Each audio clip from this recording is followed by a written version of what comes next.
भारत पाकिस्तान के बीच तनाव भले ही अभी बना हुआ है। ट्रंप टैरिफ का खतरा भी अभी तक पूरी तरह से टला नहीं है, लेकिन बाजार की नज़रों में अब ये सब बीतों दिनों की बात हो गई। शायद तभी तो लगातार 3 हफ्ते से बाजार में शानदार तेजी देखने को मिल रही है। लगातार 11 ट्रेडिंग सेशन से एफआई खरीदारी ही कर रहे हैं, और तो और डीआई भी पीछे नहीं है। शायद ऐसा पहली बार हुआ है कि भारतीय बाजार में कुल इक्विटी हिस्सेदारी या फिर कहें कि होल्डिंग एफआई के मुकाबले डीआई की ज़्यादा हो गई है। तो क्या बाजार खुद के दम पर चलने को तैयार हो गया है? क्या बाजार अब पीछे मुड़कर देखने की जरूरत नहीं महसूस कर रहा है?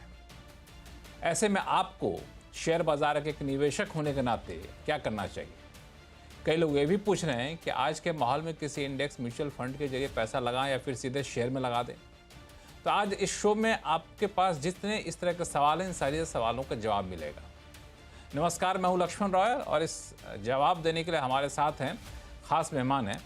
साइट्रस एडवाइजर्स के फाउंडर संजय सिन्हा साहब हैं, मार्केट एक्सपर्ट सुदीप बंदोपाध्याय जी हैं, रॉकसेट कैपिटल के मैनेजिंग पार्टनर अभिषेक अग्रवाल जी हैं, अब कुछ ही देर में आनंद राठी वेल्थ के लिमिटेड के डिप्टी सीईओ फिरोज अजीज साहब भी जुड़ेंगे।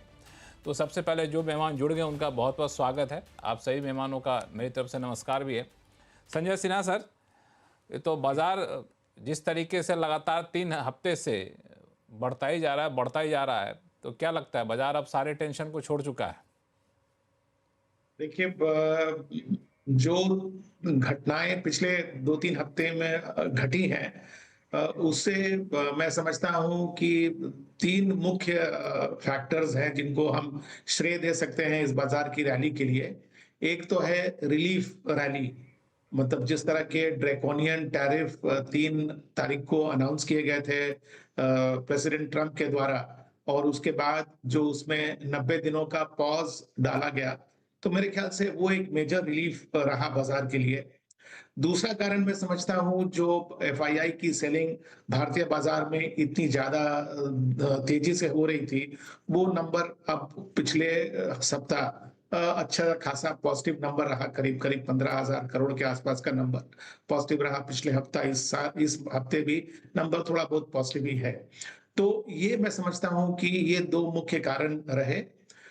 तीसरा जो कारण है वो ये कि जिन सेक्टर्स के प्रदर्शन अब तक आए हैं चौथी क्वार्टरली के रिजल्ट्स, उनमें ऐसा कोई सेक्टर अब तक किसी सेक्टर ने ऐसा सरप्राइज नहीं दिया है जो कि बाजार पहले से ही अपेक्षित नहीं कर रहा था। थोड़ा बहुत डिसअपॉइंटमेंट हमें आईटी के सेक्टर से जरूर हुआ, लेकिन मैं समझता हूं कि जिस तरह के आईटी के स्टॉक्स की गिरावट हुई थी, ये भी काफी हद तक मार्केट में फैक्टर्ड इन था। तो ये हुई रियर व्यू मिरर की विश्लेषण कि बाजार अब तक जो तेजी में रहा वो क्यों रहा। यहां से आगे की तेजी बनी रहेगी कि नहीं, ये बहुत कुछ फैक्टर्स पर डिपेंड करता है, जो कि आपके प्रोग्राम के दौरान आपने एक रूपरेखा भी रखी है, वो हम डिस्कस कर सकते हैं। लेकिन मैं समझता हूं कि बाजार पूरी तरह से जो नेगेटिव फैक्टर्स हैं उनसे ऊपर अभी तक उभरा नहीं है। अभी भी कुछ नेगेटिव निगेटिव फैक्टर्स हैं फैक्टर से जिनकी अभी बाजार तक उभरा नहीं है। हाँ, तो अभी भी कुछ निगेटिव फैक्टर है जिससे बाजार को हो सकता है कि आने वाले दिनों में चिंता करने की जरूरत पड़ जाए। सुदीप सर, जैसा कि देखना अपने के संजय जी कह रहे हैं कि ये रिलीफ रैली भी है, एफआई की सेलिंग जो है तो वापस आ रही है, तो जो अभी भी जो टेंशन वाले फैक्टर हैं, आपको क्या लगता है कौन कौन से फैक्टर हैं जो अभी भी तनाव दे सकता है आने वाले दिनों में?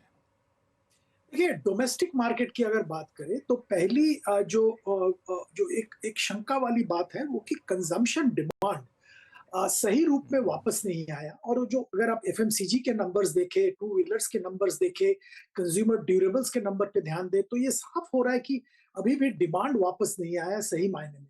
ये एक शंका की बात है और इस पे जरूर हम लोगों का नजर रहेगा। दूसरी बात है, मॉनसून का प्रिडिक्शन ठीक ठाक आया है, पर जैसे हम जानते हैं कि प्रिडिक्शन एक चीज है और रियलिटी और एक दूसरी चीज होती है।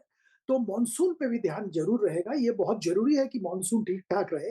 अगर मॉनसून ठीक ठाक रहा और ब्याज दरें जैसे घट रहे हैं वैसे और भी घटेंगे उम्मीद है, तो इसके साथ साथ कंजम्पशन डिमांड भी वापस आने की संभावना है।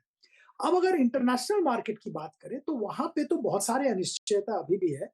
जैसे हम जानते हैं ट्रंप टैरिफ में 90 दिन के लिए इसको रद्द कर दिया गया है, पर 90 दिन खत्म होगा जून महीने के 2 तारीख को। तो अभी ये तब तक कौन से देश का एग्रीमेंट हो जाएगा, कैसा एग्रीमेंट होगा, क्या होगा, उसके बाद क्या होगा, ये बताना बहुत मुश्किल है और ये अनसर्टेनिटी तो ग्लोबल मार्केट्स में रहेगा ही, तो इस पे ज़रूर ध्यान रहेगा। इसके साथ-साथ जो सारे कॉन्फ्लिक्ट्स चल रहे हैं, रूस, यूक्रेन, गाज़ा में जो कॉन्फ्लिक्ट चल रहा है और इंडिया-पाकिस्तान का जो टेंशन का माहौल बना हुआ है, इस पे भी ध्यान रहेगा। तो अनिश्चयता तो बहुत तरह के हैं, पर इसके बावजूद इंडियन मार्केट में एक पॉजिटिव ट्रैजेक्टरी देखने को मिल रहा है और जैसे एफआईआई का जिक्र कर रहे थे, करीब आधा बिलियन डॉलर नेट अप्रैल के महीने में वो लोग इंडिया में निवेश किए हैं और ये बहुत दिनों के बाद एक ऐसा पॉजिटिव आंकड़ा आया है, जो कि मैं मानता हूं कि ये एक बहुत पॉजिटिव डेवलपमेंट है इंडियन मार्केट्स के लिए कि जो रिस्क अवर्शन ग्लोबल मार्केट्स में था, अब वो हमारे फेवर में काम कर रहा है। यूएस में इतना बड़ा रिस्क निवेशक देख रहे हैं कि यूएस से पैसा हटा रहे हैं और उसका एक हिस्सा इंडिया में आ रहा है और ये आने वाले दिनों में भी ये सिलसिला जारी रहेगा, यही उम्मीद कर रहे हैं। बिल्कुल, 2 चीज़ जो आपने कही ना, वही मुझे समझना है कि एक जो टेंशन अभी बना हुआ है, जो चिंताएं अभी भी हैं, एक भारत-पाकिस्तान, ट्रंप का टैरिफ है, मानसून का सामान रहे तो अच्छा है, नहीं रहे तो वो भी एक टेंशन की बात है। लेकिन इसके बावजूद एफआई पैसा लगा रहे हैं, बाज़ार लगातार बढ़ता जा रहा है, तो ये थोड़ा समझना होगा। तो अभिषेक अग्रवाल साहब, आपसे पूछूँ, तो इन सारे टेंशन वाली बात के रहने के बावजूद लोग खरीदारी क्यों कर रहे हैं? क्यों इतना बढ़ा जा रहा है? या फिर बहुत बिक गया था, लोग थक गए थे बेचते-बेचते, अब हुआ कि चलो खरीद लिया जाए, ऐसा है क्या? आपको ध्यान में होगा लक्ष्मण जी, पिछले शो में जब हम बैठे थे तब ये चर्चा हो रही थी और तब भी मैंने ये हाईलाइट किया था कि आप देखेंगे कि जब मार्केट का बॉटम बन चुका होगा और फिर मार्केट का बाउंस बैक आएगा तो एफआई बायर बन जाएंगे। एंड इससे पहले भी ये भी चर्चा हुई थी कि डीआई जो है वो इस साल ओवरटेक कर लेगा एफआई को। तो ये दोनों चीज जो है वो हमने होती हुई देखी है। एंड जो सवाल है आपका कि भाई ये हो क्यों रहा है, तो मार्केट में होता ये है कि हम हमारे करंट इवेंट्स को जो हो रहा होता है दुनिया में उसको लिंक करने की कोशिश करते हैं मार्केट की तरफ कि भाई इस इवेंट की वजह से ये हो रहा है, उस इवेंट की वजह से हो रहा है। इसका मतलब प्रेडिक्टेबिलिटी कोशिश करते हैं कि प्रेडिक्ट कर लें, मगर मार्केट की यूनिकनेस यही है कि ये कभी अनप्रेडिक्टेबल है और आप इसे कर नहीं सकते। इंटरेस्टिंग बात यह है कि अगर आप इससे पहले कोई भी कंट्री देखें जो वॉर में गई है, इंटरेस्टिंगली वो कंपनी जो जो कंट्री वॉर पे गई है उसकी इकोनॉमी सडनली वॉर के बाद बढ़ने लग जाती है और उसका जो मार्केट भी है, स्पेशली जो स्टॉक मार्केट है, वो भी बढ़ने लग जाता है। अभी लेटेस्ट एग्जांपल अगर हम देखें तो रशिया के केस में जब रशिया यूक्रेन के वॉर पे गया था तो सबको लगा कि भाई अब जो वॉर हो गई है तो अब रशिया एज यूजुअल जैसे पहले उसकी करेंसी टंबल होती थी वो टंबल हो जाएगी, बट ऐसा हुआ नहीं। बल्कि उस साल जो रूबल है वो दुनिया का बेस्ट करेंसी परफॉर्मर बन गया, जहाँ पे शायद उसकी appreciation, if I correctly remember, insanely 85% थी। तो you can never predict the market, but having said that, एक तो ये है कि एफआई जो है हमारे मार्केट में पिछले 12 महीने से भी ऊपर से बेच ही रहे हैं। नेट नेट सेलर इतनी बड़ी है कि हर बार वो नंबर जो है बढ़ता चला गया। सो एक तो कहीं ना कहीं तो एक जगह पे कुछ चीजें थमेगी और वापस कहीं ना कोई तो रोटेट करेंगे। तो एक पार्ट तो वो आ गई जहां पे एक बार के लिए अभी वापस मार्केट पर लौट रहे हैं और चाइना से जो प्रेम इनका अभी तक बना हुआ था लास्ट 6 महीने में वो थोड़ा कम हो गया है, इसलिए अब हमारे मार्केट में आ गए। तो पहला ट्रेंड तो ये है, क्योंकि चाइना को भी हमें देखना पड़ेगा। हम इस डिस्कशन में चाइना को इग्नोर कर रहे हैं जो वन ऑफ द आएंगे बेस्ट आगे परफॉर्मिंग चलकर, मैं मार्केट था चाइना पर भी लास्ट 4 आऊंगा मैं। महीने से।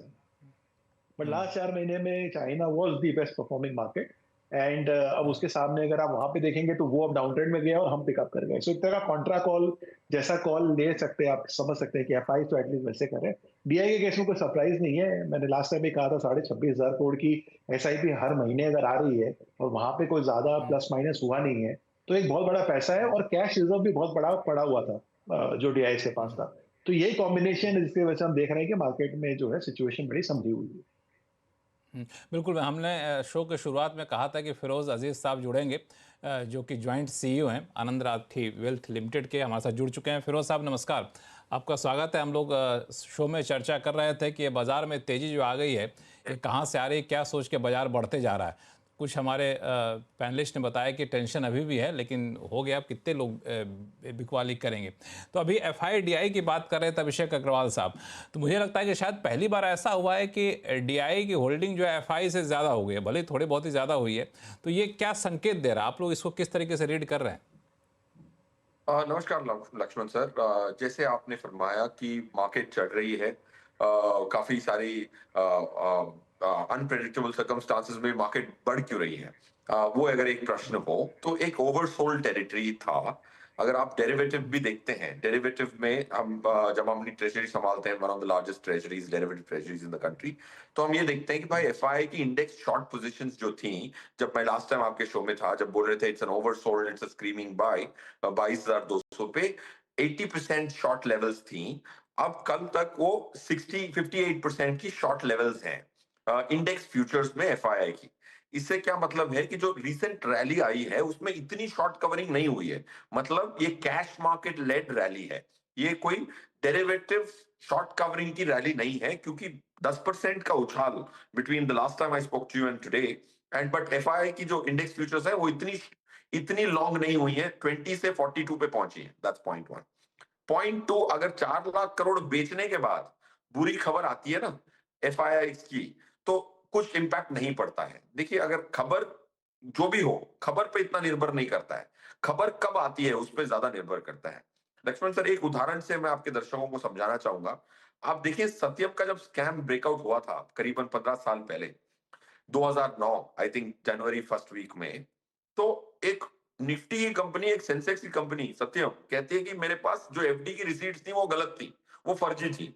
इतनी बड़ी कॉर्पोरेट गवर्नेंस पे प्रश्न चिन्ह के बाद उस दिन निफ्टी बंद हुई थी 1.5% नीचे, क्योंकि ऑलरेडी ग्लोबल फाइनेंशियल क्राइसिस के चक्कर में ऑलरेडी सेंसेक्स 30% गिर चुका था। अगर यही खबर 6 महीने पहले आती तो इस बहाने से उस दिन मार्केट लोअर सर्किट होती। सो खबर इंपॉर्टेंट नहीं होती, खबर किस कब आती है उस पर निर्भर करता है। ऑलरेडी इंडिया वैल्यूएशन के बहाने एफआईआई के पैसे लौटा चुका है, इसीलिए डीआईआई का आंकड़ा एफआईआई से ज्यादा हो चुका है।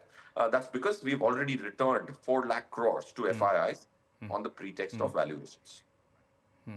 नहीं, मुझे एक सवाल और जवाब दे दीजिए, फिर मैं संजय सर के पास जाऊंगा कि ये जब एफआईआई जा रहे थे तब जो वजह थी, अचानक से वो क्या पलट गई जो एफआईआई वापस आ रहे हैं?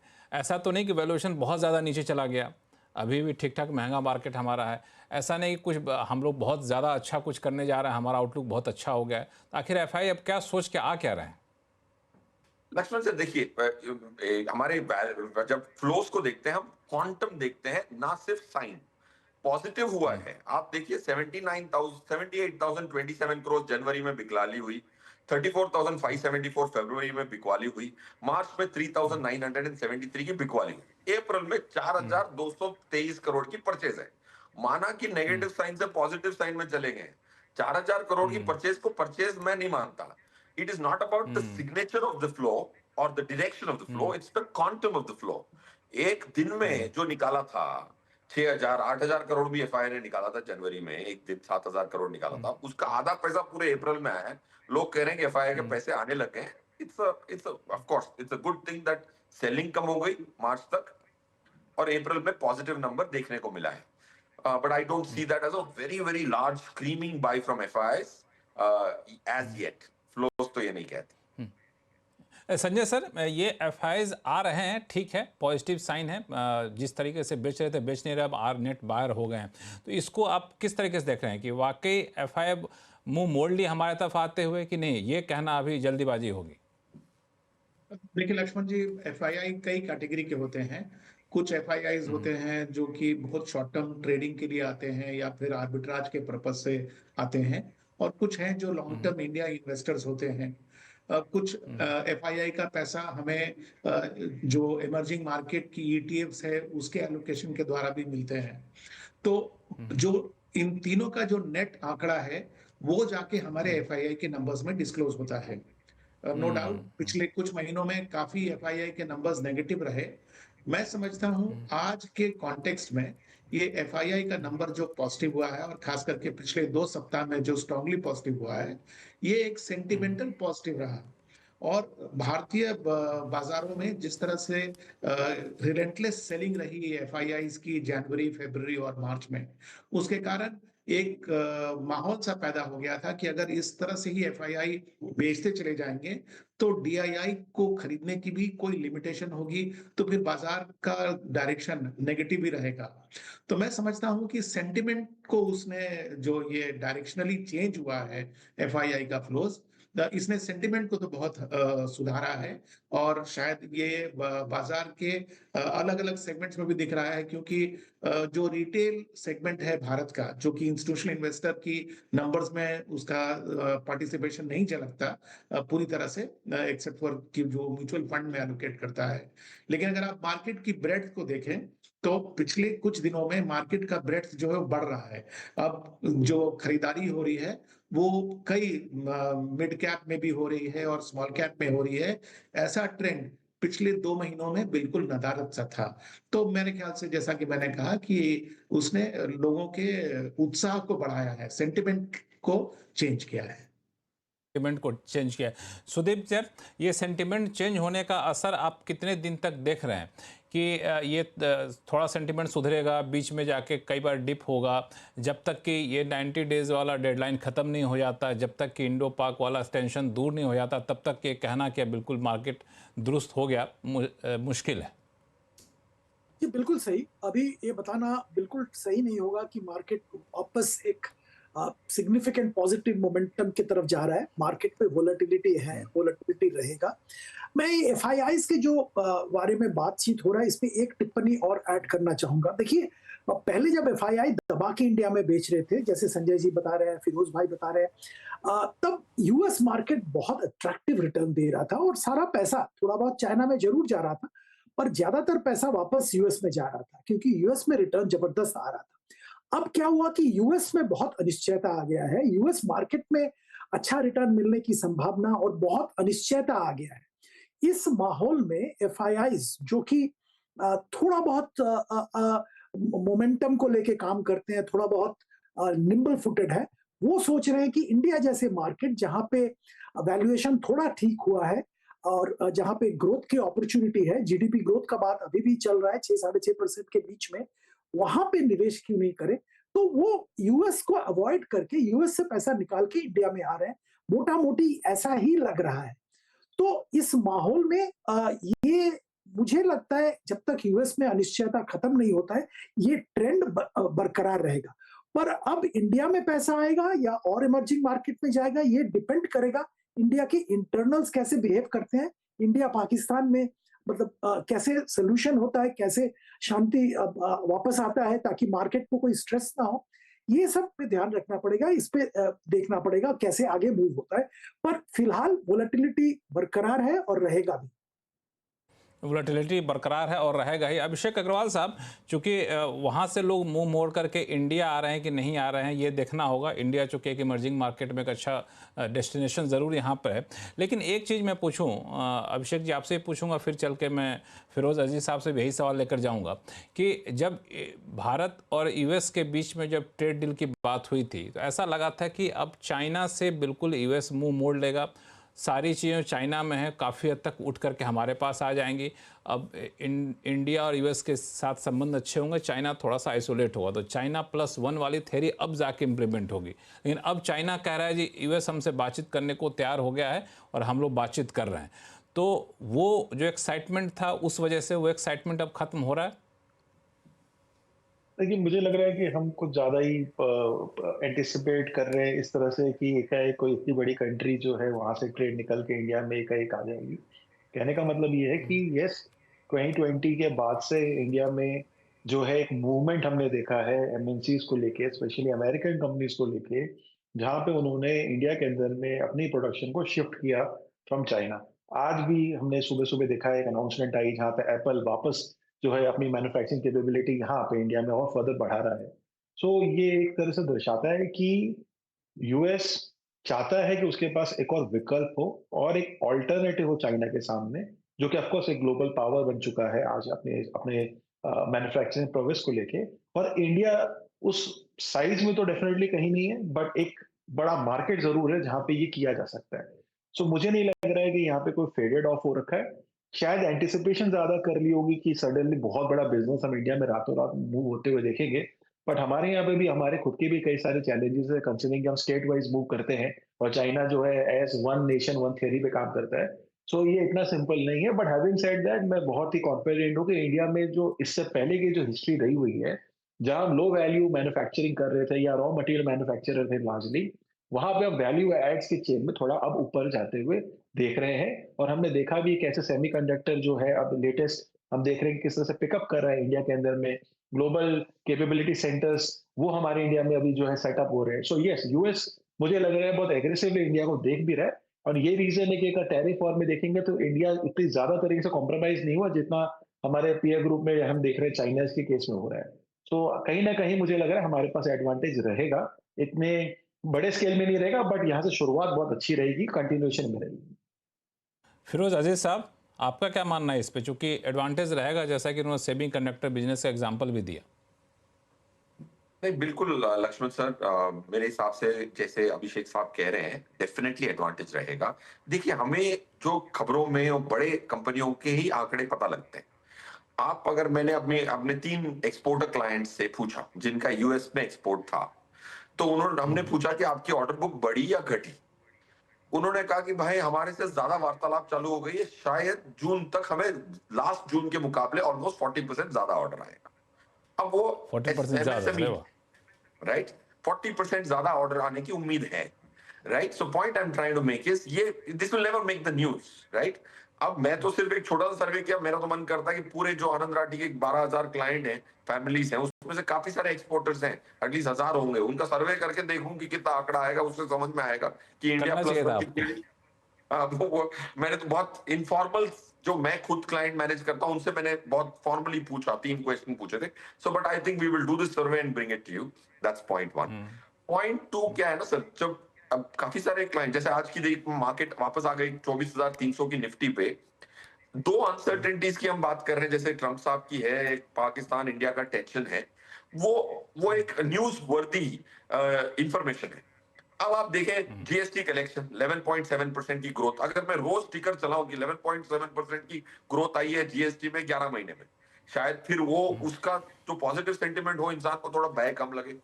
राइट, आप डायरेक्ट टैक्स कलेक्शंस देख लीजिए, सॉरी जीएसटी की 9.4 की है और डायरेक्ट टैक्स कलेक्शन 11.7% है फर्स्ट 10 मंथ्स की। इन्फ्लेशन आज 3.7 आया लास्ट क्वार्टर का और 4.6 पे आ गया लीस्ट अक्रॉस 4 इयर्स। ये मैंने अभी आपको 3-4 आंकड़े गिना दिए जिसकी बहुत पॉजिटिव इंपैक्ट है इकोनॉमी पे।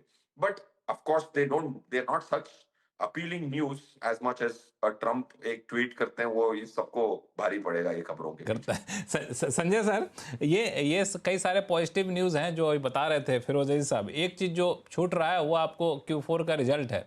काफ़ी हद तक कंपनियों को रिजल्ट तो आ गए, क्या इशारा कर रहे हैं ये? जी, 500 से कम कंपनीज के ही रिजल्ट आए हैं। और इन रिजल्ट को हम लोग जब आंकते हैं तो हम उनको 2 भाग में बांट देते हैं। जो बैंकिंग एंड फाइनेंशियल सर्विसेज की कंपनी है उनको एक तरफ से देखते हैं, और जो नॉन बैंकिंग यानी कि जो उनको मैन्युफैक्चरिंग अलग या कर देते हैं। हाँ, तो हमने जो देखा इस क्वार्टर के जो अब तक बैंकिंग क्षेत्र के और एनबीएफसी के रिजल्ट आए हैं, वो उतने अच्छे नहीं हैं जितना पहले हुआ करते थे। इन द सेंस कि उनकी प्रॉफिट ग्रोथ जो है वो अगर आज से 3 क्वार्टर पहले देखें तो ईयर ऑन ईयर करीब 30% की हुआ करती थी, वो घट के अब सोचिए कि सिंगल डिजिट में आ गई है। तो ये एक चिंता का विषय है। उसके कंपैरिजन में मैं समझता हूं कि जो नॉन बैंकिंग कंपनीज हैं, जो मैन्युफैक्चरिंग कंपनीज हैं, उनका रिजल्ट ज्यादा अच्छा रहा है। बट जैसा कि लक्ष्मण जी आप जानते होंगे कि ये चूंकि चौथी तिमाही का रिजल्ट है, कंपनीज के पास 2 ऑप्शन है, या तो वो चौथी क्वार्टरली के रिजल्ट 45 दिन के अंदर अनाउंस करें, या फिर वो अपनी एनुअल रिजल्ट 60 दिन के बाद 60 दिन के अंदर कर सकते हैं। तो मुझे लगता है अधिकांश कंपनी जो है वो अपनी पूरी साल की रिजल्ट उस अवधि के अंदर करेंगे, तो ही पूरा पिक्चर सामने आएगा। तो मैं समझता हूं, आप अगर आज बाजार का रिएक्शन देखें तो बाजार ने मैं समझता हूं कि थोड़ा मैच्योर रिएक्शन दिया है क्वार्टरली रिजल्ट को। और जब पूरे रिजल्ट सामने आ जाएंगे तो हमें देखना पड़ेगा कि बाजार उन पर पूरी तरह से किस तरह से रिस्पॉन्ड करता है। क्योंकि हम, जैसा आपने भी कहा और सुदीप जी ने भी कहा, कि जो हमारी वैल्यूएशन है वो ऐसी टेरिटरी में नहीं चली गई है कि हम कह सकते हैं कि बहुत अट्रैक्टिव वैल्यूएशन हो गए हैं। तो यानी कि फाइनेंशियल ईयर 26 जो अगले साल का जो प्रदर्शन है उसका बहुत बड़ा इंपॉर्टेंस रहेगा हमारे मार्केट के ट्रेजेक्टरी पे। होता क्या है कि शॉर्ट टर्म में बाजार इवेंट्स को देख के रिएक्ट कर जाता है, मीडियम टर्म में लिक्विडिटी को देख के करता है, बट लॉन्ग टर्म में तो वैल्यूएशन को देख के ही करेगा। तो मैं समझता हूँ कि आगे के जो रिजल्ट्स हैं वो बहुत ही इम्पोर्टेंट रहेंगे हमारे लिए, और बाजार की नजर एक इस जो पर अच्छी काफी बात आपने कही, बनी है। हाँ, एक जो बात आपने कही सिन्हा सर के, जो बैंक एनबीएफसी के रिजल्ट थे वो बहुत ही एक्साइटिंग आपको नहीं लगे। सुदीप सर, इसका क्या मतलब निकाला जाए कि अब तक हम लोग पिछले कई महीनों से कह रहे थे कि एक सेगमेंट है जहाँ पे पोटेंशियल काफ़ी ज़्यादा है, पैसे हम लोगों को वहीं डालना चाहिए, कई म्यूचुअल फंड हाउसेज यहाँ पे पैसा डाल रहे थे, अब वो दौर थम गया कि नहीं, अभी भी उसमें पोटेंशियल दिख रहा है आपको? कि संजय जी जो बता रहे हैं उस पर थोड़ा गौर करना चाहिए। देखिए, बीएफएसआई एक बहुत बड़ा क्षेत्र है, बहुत सारे कंपनीज है, बहुत सारे के बिजनेसेस है। अगर आप देखेंगे, सबको मालूम है जो अनसिक्योर्ड लेंडिंग का बिजनेस है, माइक्रो फाइनेंस की बात करें या किसी भी तरह की जो अनसिक्योर्ड लेंडिंग है, उसमें बहुत जबरदस्त दबाव बना हुआ है। और इस इतना दबाव है कि एसेट क्वालिटी का बहुत ही हालत खराब है। अगर माइक्रो फाइनेंस देखेंगे, और कोई भी माइक्रो फाइनेंस कंपनी जो लिस्टेड है, 4-5 बड़े लिस्टेड है, इसके अलावा स्मॉल फाइनेंस बैंक है जिनके पास माइक्रो फाइनेंस बुक है, जो यूनिवर्सल बैंक, कुछ यूनिवर्सल बैंक्स के पास भी माइक्रो फाइनेंस की बुक है, सबके माइक्रो फाइनेंस बुक में बहुत जबरदस्त प्रोविजन लेना पड़ा है और एसेट क्वालिटी का बहुत हालत खराब हो गया है।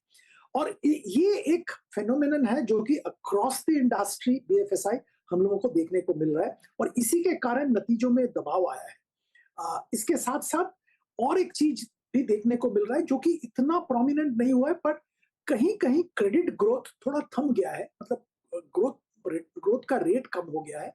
और बीएफएसआई में क्रेडिट ग्रोथ बहुत इंपॉर्टेंट होता है, वो नहीं हो रहा है, जितना होना चाहिए था इतना नहीं हो रहा है। और ये दोनों फैक्टर थोड़ा नतीजे को खराब कर रहा है, यही एक्चुअल रियलिटी है। नाउ ओवरऑल बीएफएसआई में अगर आप बात करें तो मुझे लगता है कि गोल्ड लोन कंपनीज जैसे हैं, वहां पे एक लेवल का रेगुलेटरी स्टेबिलिटी आ गया है, गोल्ड प्राइसेस ऊपर जा रहे हैं, तो यहाँ पे शायद आप देख सकते हैं अपॉर्चुनिटी। अब अगर आप प्राइवेट सेक्टर जो लीडिंग बैंक्स हैं, वहां पे आईसीआईसीआई बोले, एचडीएफसी की बात करें, यहाँ पे एक बहुत अच्छा मोमेंटम वापस आ गया है, उनका एसेट लायबिलिटी दोनों साइड पे अच्छा काम चल रहा है, वहां पे अच्छे नतीजे आ रहे हैं। स्टेट बैंक का नतीजा आने वाला है, देखना पड़ेगा कैसा उनका नतीजे आते हैं। पर बाय एंड लार्ज मैं ये कहूंगा बीएफएसआई एक मिक्स्ड बैग बोला जा सकता है रिजल्ट्स को, और इसमें पिक एंड चूज आपको करना पड़ेगा कि जैसे अनसिक्योर्ड लोन जिनके पास ज्यादा है, वहां पे अभी भी खरीदारी करने का या वहां पे ट्रस्ट करने का समय अभी भी नहीं आया है, ये मैं मानता हूं। जिनके पास अनसिक्योर्ड लेंडिंग का बुक बहुत छोटा है, वहां पे जरूर देख सकते हैं, अपॉर्चुनिटी ढूंढ सकते हैं। फिरोज साहब कुछ ऐड करेंगे इसमें? जैसे जैसे सुदीप सर ने कहा, बिल्कुल सहमत हूं मैं उनसे कि अपॉर्चुनिटी पॉकेट्स में है। ऑफ कोर्स अगर आप देखें पहले 9 महीने में निफ्टी की जो बैंकिंग की कॉन्स्टिट्यूएंट्स है, उसकी निफ्टी बैंक की ग्रोथ थी 11% की।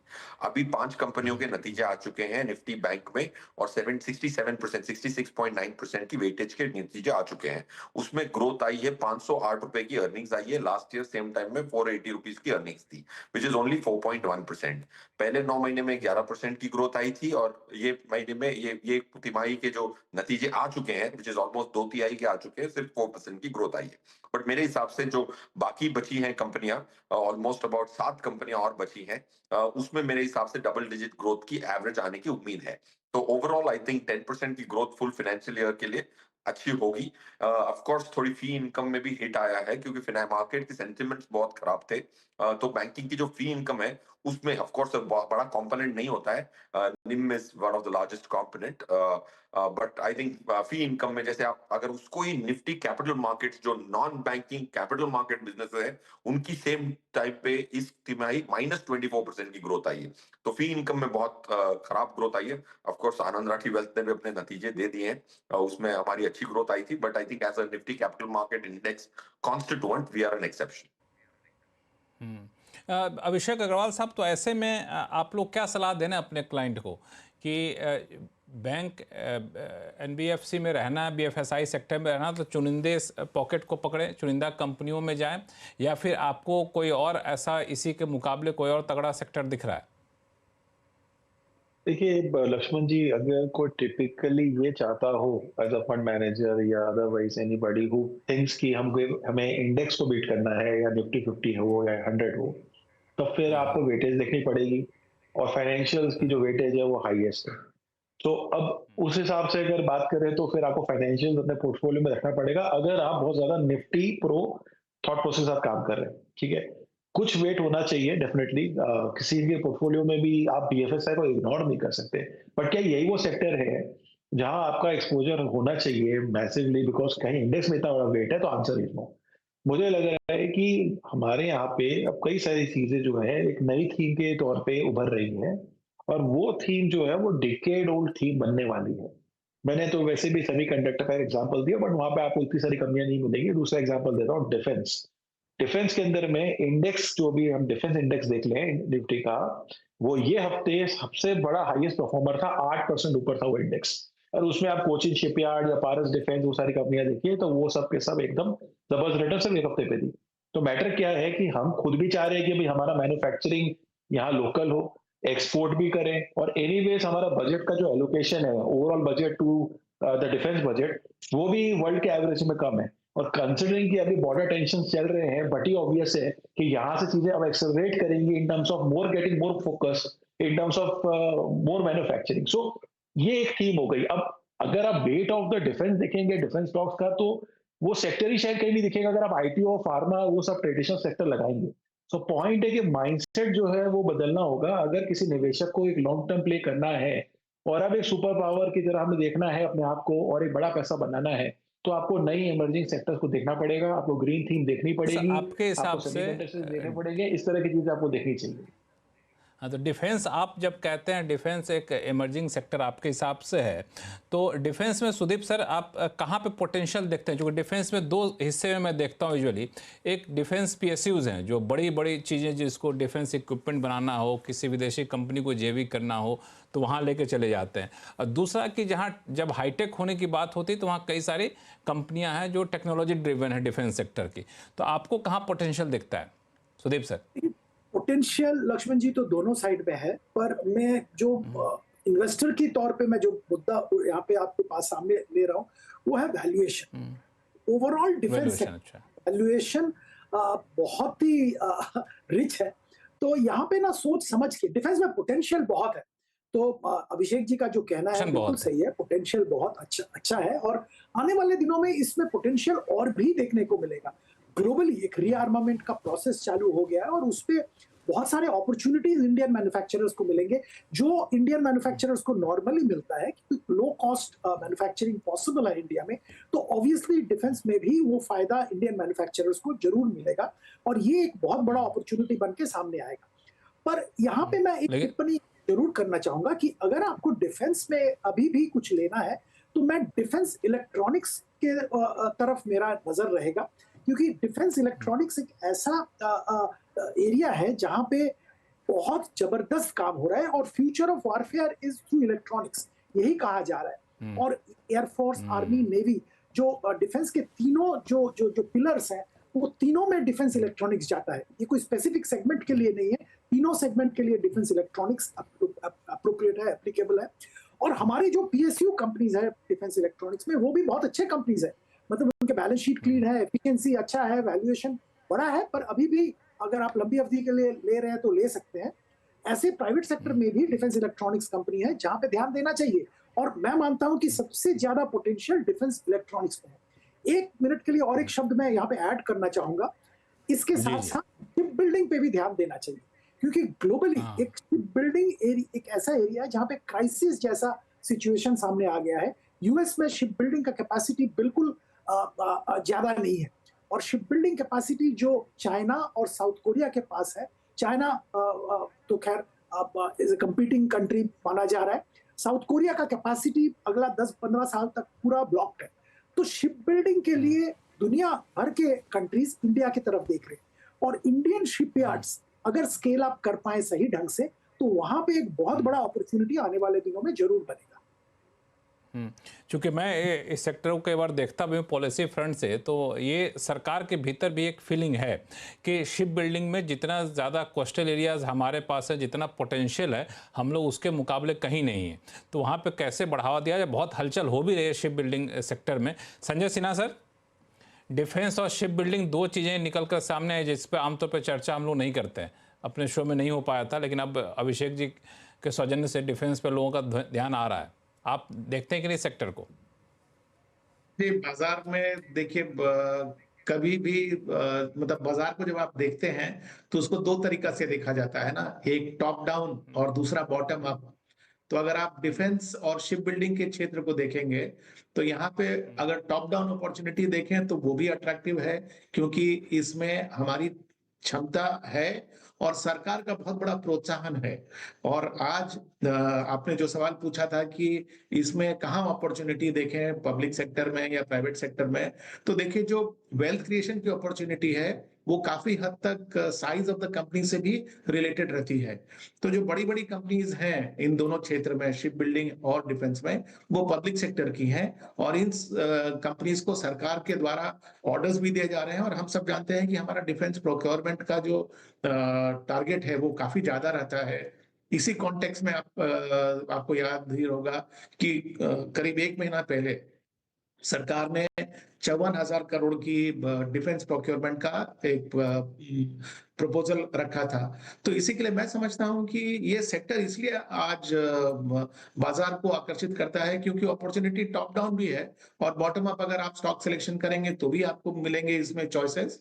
खाली खतरा एक है जो कि मैंने पर्सनल एक्सपीरियंस में देखा कि जो प्राइवेट सेक्टर की कंपनीज हैं डिफेंस के क्षेत्र में, उनके लिए काफी अपॉर्चुनिटी तो भारत की डिफेंस सेक्टर से है और कुछ तो उनको अपॉर्चुनिटी विदेशी ऑर्डर से भी मिलते हैं। लेकिन उन ऑर्डर्स की जो रिलायबिलिटी है ना वो कभी कभी उतनी ज्यादा नहीं रहती है। तो इसलिए छोटे स्केल की कंपनीज में आपको अपॉर्चुनिटी भी ज्यादा है तो साथ में रिस्क भी बहुत ज्यादा है। रिस्क भी ज़्यादा है। फिरोज अजीज साहब, डिफेंस सेक्टर को आप ट्रैक करते हैं कि नहीं? क्योंकि इसमें एक और दिक्कत आती है कि ऑर्डर तो बहुत आ जाते हैं लेकिन ऑर्डर पूरा करने के लिए उनके पास पैसे तक नहीं होते हैं और फिर लंबे पीरियड के ऑर्डर होते हैं। लक्ष्मण जी, मैं कहूंगा डिफेंस सेक्टर एक बहुत demand and supply of capital markets के आधार पे है। देखिए, मैं कंप्लीटली मानता हूं कि बहुत पोटेंशियल है, बट आज की डेट में एक स्टॉक का इन्वेस्टर इतना पेशेंट का है, राइट? ये जो पूरा ट्रांसपायर होने के लिए एटलीस्ट 4 साल नहीं चाहिए फंडामेंटल को ट्रांसपायर होने के लिए। मैं बिल्कुल सहमत हूं जो भी कहा गया कि बहुत अच्छी पोटेंशियल है, जैसे इलेक्ट्रॉनिक्स रिलेटेड टू डिफेंस बहुत अच्छी वाइड पोटेंशियल है। बट आज जो इन्वेस्टर है ना, वो आज जो खरीदता है वो 6 महीने में मुनाफा देखने की कोशिश कर रहा है, 1 साल में मुनाफा देखने की कोशिश कर रहा है। इवन म्यूचुअल फंड का इन्वेस्टर भी बोलता है कि यार मेरी स्टॉक कैसे 10% गिर गई है 1 महीने में, 2 महीने में म्यूचुअल फंड की एनएवी। तो बट वो तो गिरेगा। If you buy a thematic sector, आपको वो थीम पकड़नी है तो वो फंडामेंटल प्ले आउट करने के लिए 2-3 साल तो मिनिमम लगेगा ना। कंपनी को ऑर्डर लेके प्रोड्यूस करके उसको अर्निंग्स में तब्दील करके आपको क्वार्टरली रिजल्ट देने के लिए 3-4 साल नहीं चाहिए। तो मेरा ये मानना है कि आपको अगर defence as a sector which is a structural bull run, तो आपको स्ट्रक्चरल टाइम देना पड़ेगा। Then I am completely with you. Second, मैं तो जब अनसर्टेनिटी होती है तो एक रणनीति अपनाता हूं, उसको बैक टेस्ट भी किया है, अप्लाई भी किया है, वो मैं कभी आपके दर्शकों को बताऊंगा। जहां आप वो स्टॉक्स देखें जो एक साल में समझो कि 10 दिन सबसे बुरे दिन थे, उस दिन कौन से स्टॉक्स पॉजिटिव थे, वो स्टॉक्स में अगर कॉमनैलिटी मिलती है तो वो स्टॉक्स की जो ओनरशिप है, फ्री फ्लोट है, बहुत स्ट्रॉन्ग ओनरशिप है। ऐसे अगर समझो मैं 3 स्टॉक बताऊंगा नहीं, because I am not qualified to give you stock recommendations, but अगर वो स्टॉक्स देखें जहां मार्केट, जैसे ट्रम्प का ब्लैक मंडे था, उस दिन थोड़े एनएसई स्मॉल कैप के स्टॉक्स पॉजिटिव थे। इसका ये मायने है कि जो भी करंट ओनर है वो मार्केट को देख के नहीं खरीदा है उसको। So the ownership is strong. जब मार्केट की स्थिति अच्छी ना हो तो अच्छे बिजनेसेस खरीदें, और जब मार्केट का मोमेंटम हो तो प्राइस खरीदें। ये रणनीति मेरे लिए काफी काम आई है हमारे क्लाइंट्स के लिए। So I thought I bring it to table. लेकिन आपने जो एक बात कही, क्लाइंट आपसे कहते हैं कि भाई हम इतने दिन तक रुक नहीं सकते, हमें 6 महीने और साल भर में डबल करने वाला हिसाब फार्मूला बताओ, तो क्या बताते हैं उनको आप? नमस्कार करते हैं, बोलते हैं आप हमारे क्लाइंट तो हो ही नहीं सकते, टू बी ऑनेस्ट। हम उन्हीं का इंटरजेनरेशनल पैसा मैनेज करते हैं। बोलते हैं कि अगर मेरी जिंदगी में खर्चा नहीं कर सकता पैसा, तो बोलते हैं कि सर आप हमारे क्लाइंट जरूर बनते हैं। चलिए, बहुत अच्छा आपने कहा। अभी एक वक्त है ब्रेक का, ब्रेक के बाद हम लोग ये चर्चा जारी रखेंगे, कहीं जाइएगा नहीं।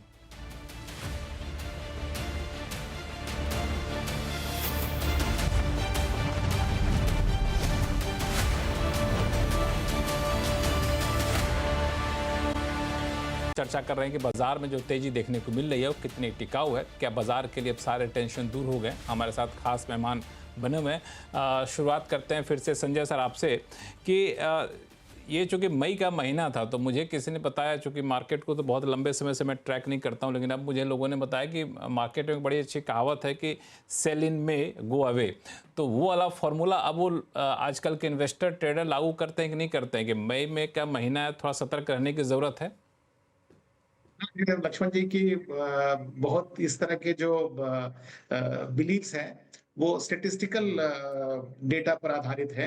अगर आप पिछले 10 साल का या 15 साल का मार्केट का डेटा निकालेंगे तो और ट्रेंड देखेंगे तो ऐसा अधिकांश सालों में हुआ है कि अगर आपने मई में बेच दिया है और बाद में दिसंबर में आके खरीदे हैं तो आपको फायदा हुआ है। लेकिन इसको आप एकदम सिंपल स्टेटिस्टिकल बेसिस पर नहीं ले सकते, क्योंकि जो इवेंट्स हैं वो उनका इम्पैक्ट बाजार पर काफी ज्यादा रहता है।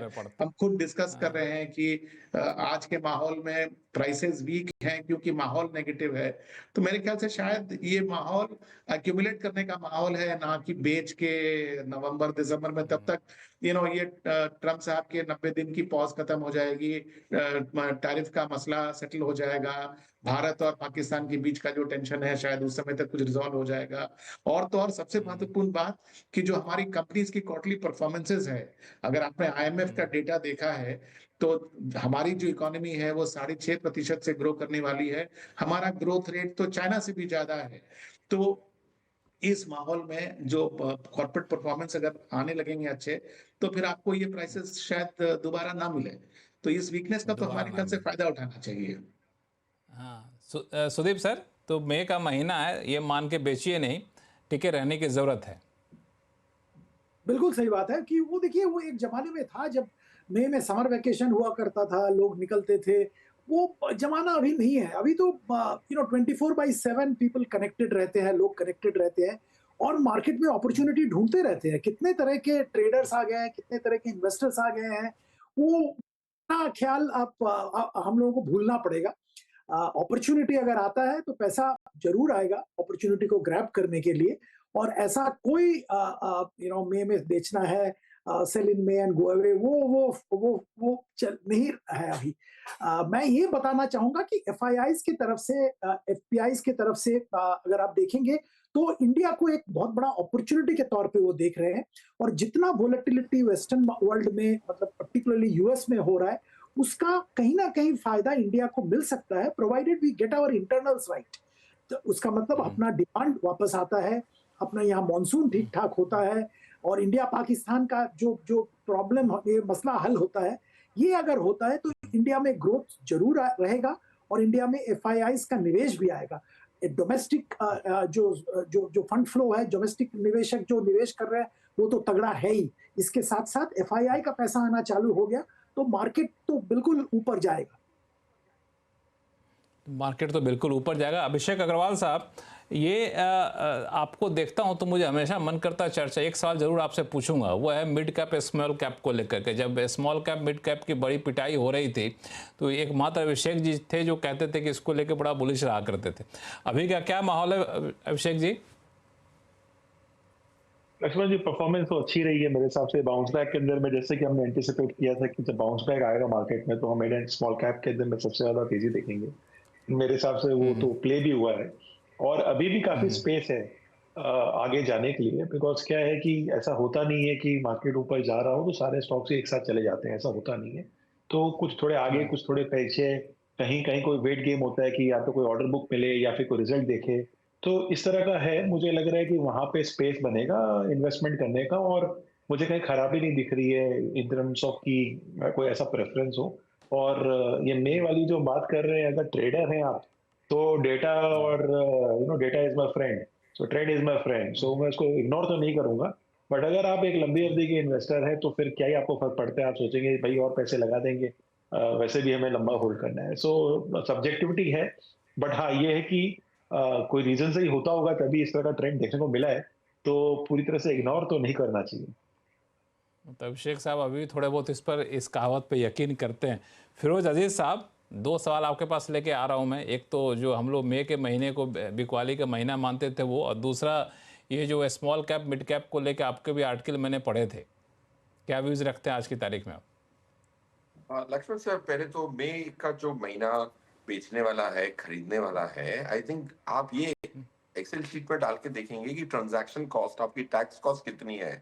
पहले जब आप 15 साल का डेटा देखते हैं तो 2004 से जीरो टैक्सेशन थी 2018 तक, फिर 2018 के बाद भी ग्रैंडफादरिंग मिली आपको। तो अगर आप बेचेंगे खरीदेंगे, आपको ये सेस और सरचार्ज ऐड करके 14.94% की टैक्स लगती है।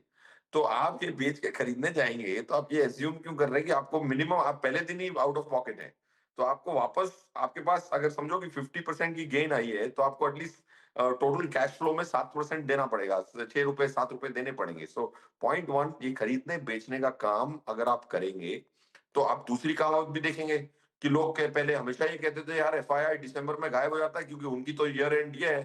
तो अगर मैं दिसंबर मई में खरीदूंगा, वो भी नीचे वाला महीना है, दिसंबर में खरीदने जाऊंगा, वापस एफआईआई छुट्टी पे चला गया तो पॉइंट ये है कि आप कौन से पैसे या कौन सी बनत है आपकी, आपकी डीएनए क्या है।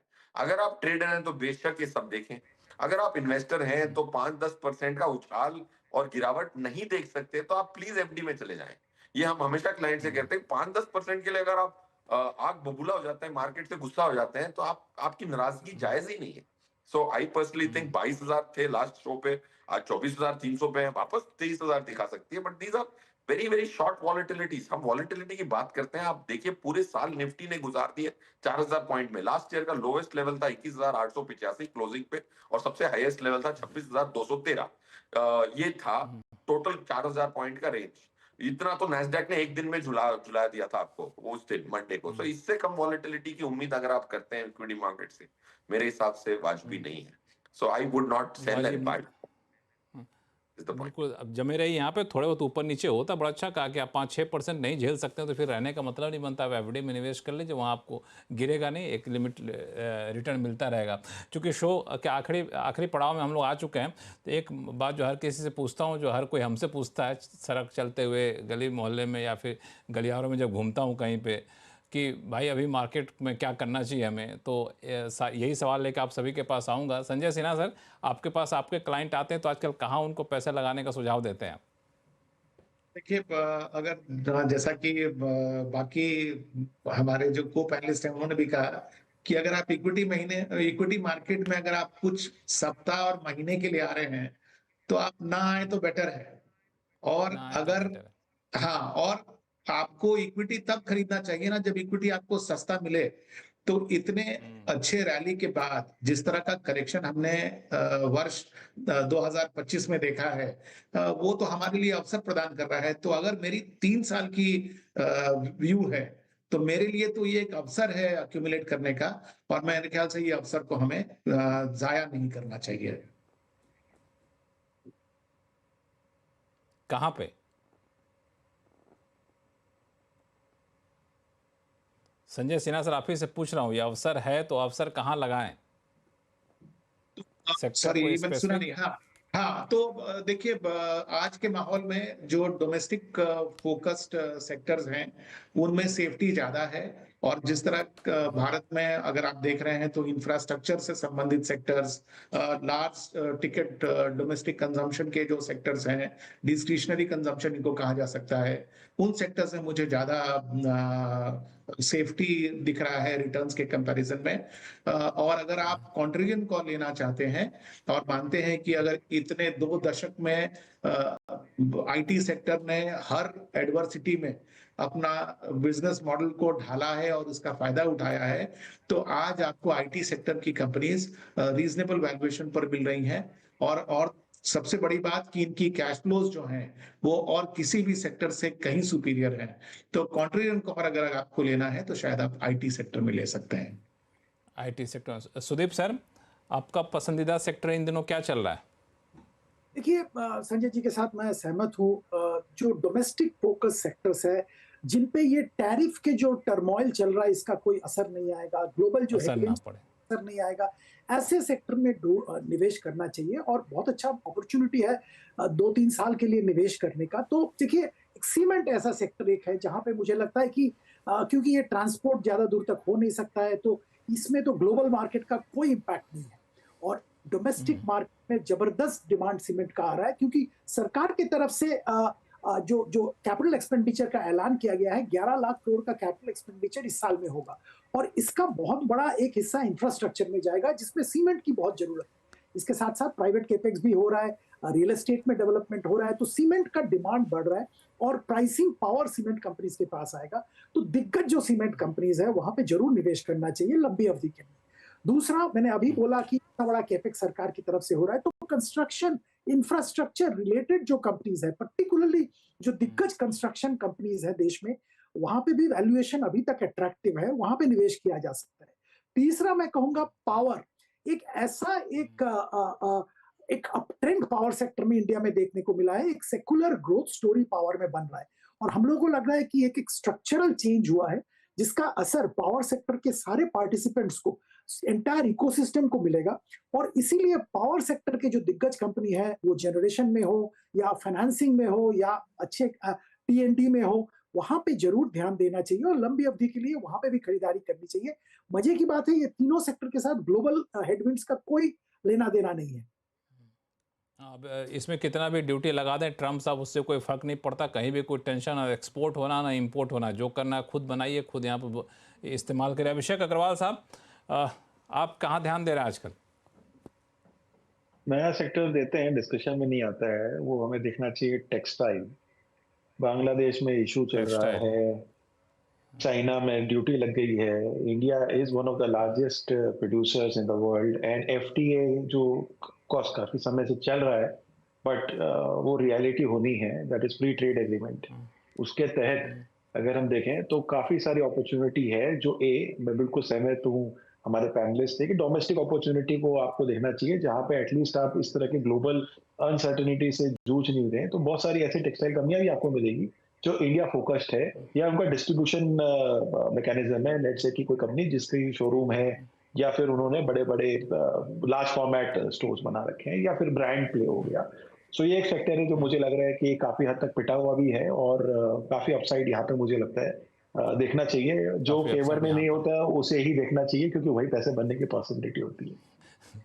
ये बड़ा रिस्की मामला है, जो फेवर में नहीं होता उसी को देखना चाहिए, क्योंकि वहाँ पैसे बनने की ज़्यादा पॉसिबिलिटी होती है। फिरोज अजीज साहब, आप इसी फार्मूले पे चलते हैं कि आपका कोई अलग फार्मूला है? नहीं, इसी फॉर्मूला पे चलते हैं। एक डेफिनेटली एक इनपुट होता है, बाई नीचे पे तरफ को खरीदना पड़ता है और ऊपर की तरफ बेचना पड़ता है, बट दिल आपसे हमेशा उल्टा करवाता है। किताबें कहती है कि buy low sell high, but दिल बिल्कुल ऑपोजिट कराता है। तो उसी थीम को लेते हुए अभिषेक साहब की, तो मैं कहूंगा कि अगर आपकी ये उम्मीद है कि एक सेक्टर जो मैं कहने वाला हूं उससे अगर आप निफ्टी को 4-5% पर एनम बीट करना चाहते हैं अगले 2 साल तक, वो अगर ऑब्जेक्टिव हो, नॉट द मून, तो निफ्टी ऑयल एंड गैस की जो सेक्टर है उसमें 9% वेट निफ्टी का ऑयल एंड गैस स्टॉक्स में है।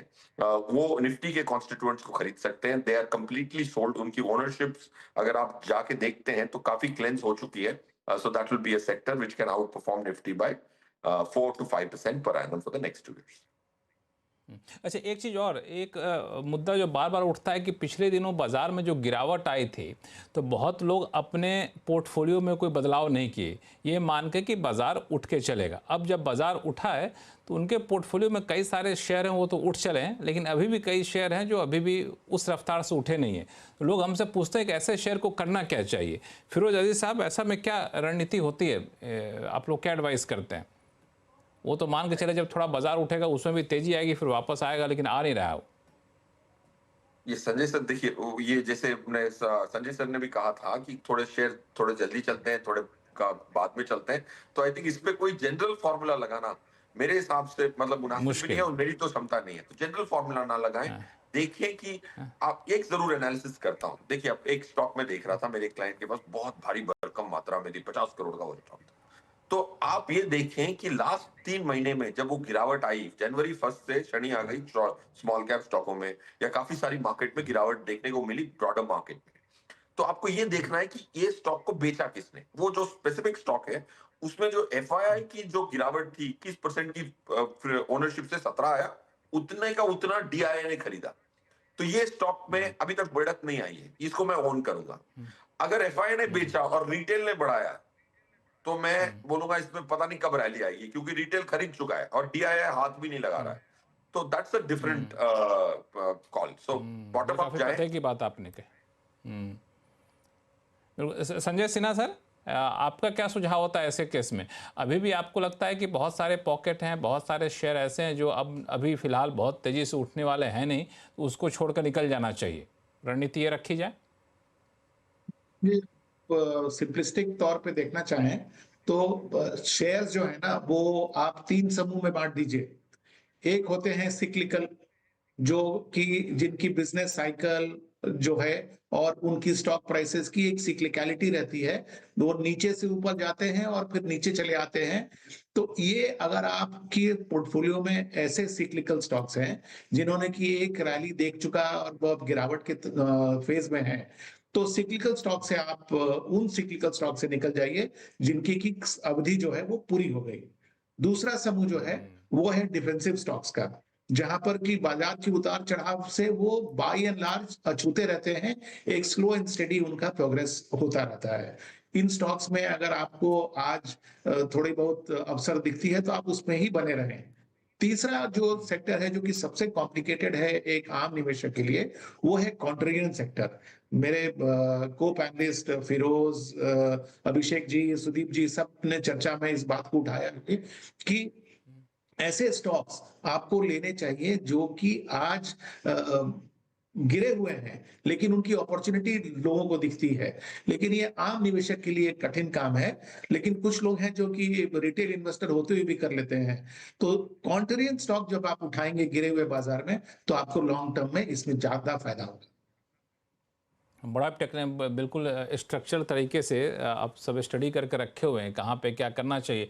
ये सवाल लेके तो मैं आना चाह रहा था सुदीप सर आपके पास भी, अभिषेक जी आपके पास भी, लेकिन समय हमारे पास खत्म हो रहा है तो मैं आ नहीं पाऊँगा, इसके लिए माफ़ी चाहता हूँ। और आप सभी मेहमानों का बहुत बहुत धन्यवाद हमारे शो में जुड़ने के लिए। तो आवाज़ अड्डा में फिलहाल इतना ही। देखते रहिए CNBC आवाज़। नमस्कार।